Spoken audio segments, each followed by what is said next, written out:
the Liberal government has announced that if they were to get into power on a federal election that is on or before May 17, that they are going to allow first home buyers to access their superannuation.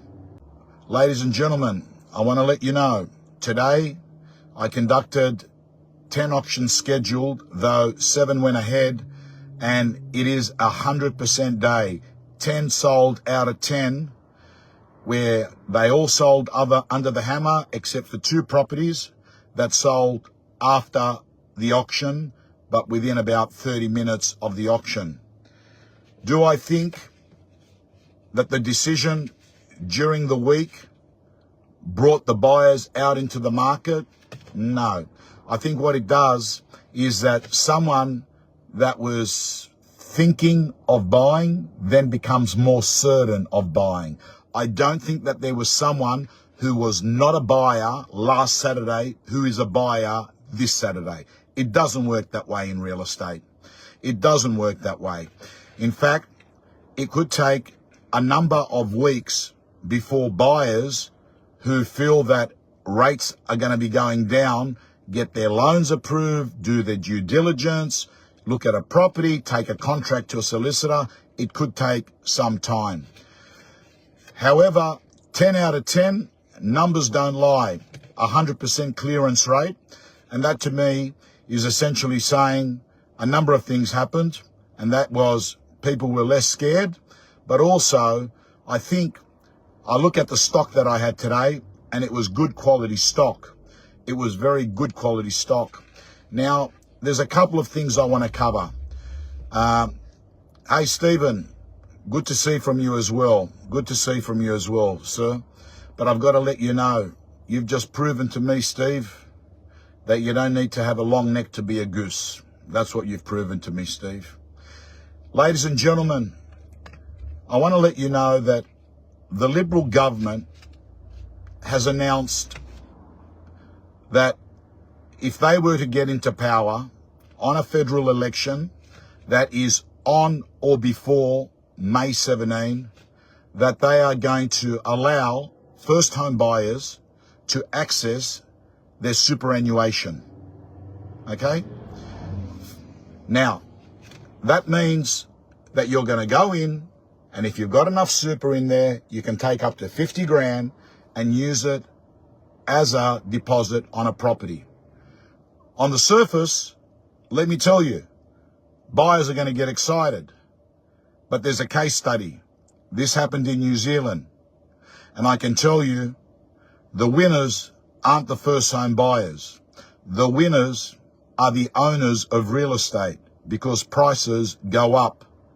And they'll be going up not only the 50 grand, they'll be going up more, because all of a sudden you've got a lot more buyers in the buyer pool that are fighting over these properties.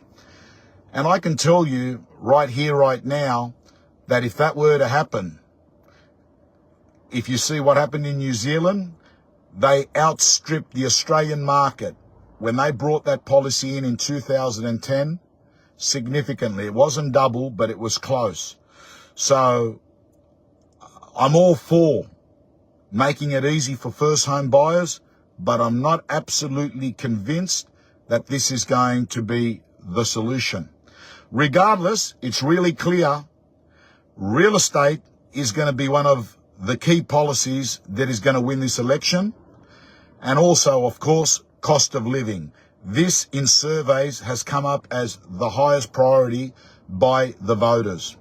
And I've got to tell you, the only other reason today that we got 10 out of 10 is a lot of the real estate clients I work with have been trained to actually make sure they're not doing what a lot of our industry does, which is they go in, they overprice to get the listing, and then they come out with a sledgehammer and hit their owners down, and they will make a sale. So it will appear as sold. But what you don't actually see is the qualitative effect of that approach. You see the quantitative effect, it's a sale.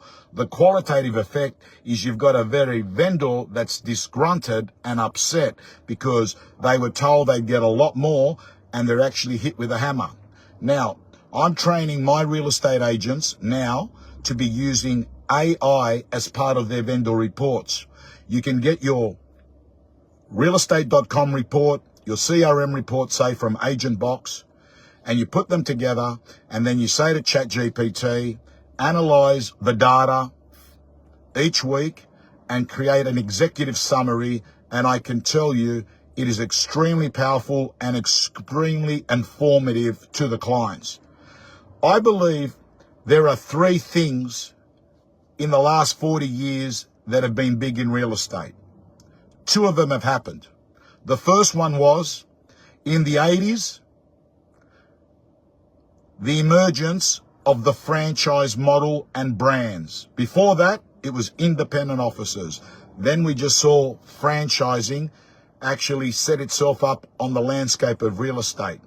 The second major change in the last 40, 50 years has been portals, particularly realestate.com, which changed the game, both in media and also gave the consumer a lot more information. Basically, consumers became valuers, and the realestate.com just sold section becomes the NRL or AFL ladder that's telling consumers out there, vendors in a marketplace, who is selling what, how much are they selling them, who's selling the most. So it's like a ladder that's saying this agent is better than the other.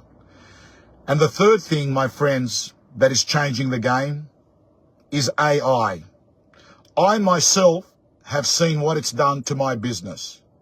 I just cannot get over how much of the new business, people that I did not have a relationship with, are reaching out. All because they're going into ChatGPT and saying, who's the best real estate trainer coach? Who's the best motivation speaker? Who's the best auctioneer? So I've gone in and I've looked at it, and because of my heavy content creation over the last 20 years, SEO is getting me coming up number one in all of those. And what basically is happening is this is becoming now a lead source. The reason I share this is I see it very soon that ChatGPT will be something that vendors will use in agent selection. They'll get on their phone because it's easy and it's fast, and they'll say, want to sell my house in Newtown, who should I call? And that means every real estate agent watching this has to jump in and double down and triple down really hard on content creation, because ChatGPT is actually above Google, right? And it's sucking up every bit of information and intel out there. And right now, I can also tell you, I had a one-on-one, or actually John McGrath and I had a two-on-one with the CTO, Chief Technology Officer of Ryan Serhan in the USA. And I can tell you, they're actually going out to listing presentations, and before they go out, they're actually putting the vendors through social media, ChatGPT analysis, and they're going out to a listing presentation having analyzed what is the best approach to communicate with that vendor. It's unbelievable. In fact, I was the subject and the scientist. They put me through. It only takes 30 seconds. And it actually said, if you're going to go list Tom Panos, these are the things that he highly values. This is the language you should be using. Anyway, ladies and gentlemen, I'm letting you know, real estate is hot right now.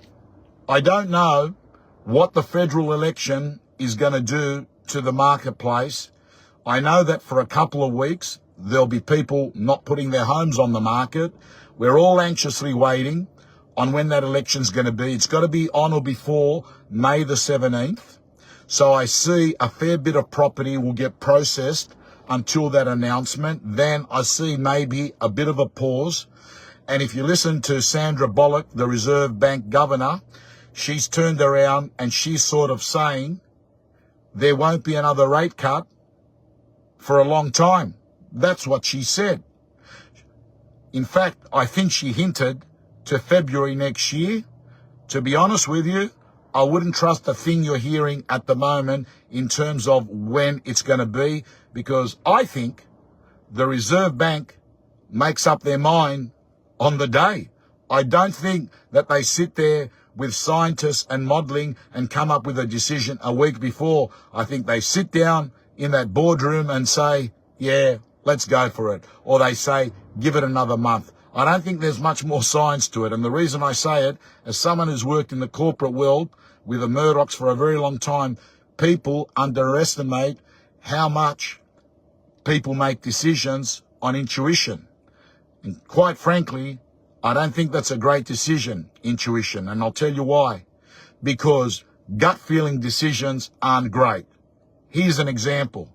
If I said to you that if you went to a shop to buy some coffee and a cookie and the total price was $1.10, but the price of the coffee is $1 more than the cookie, what price does that make the cookie worth? Think about that. I'd love to hear the answer, because I can tell you nearly every one of you are going to say 10 cents, but that's not the right answer.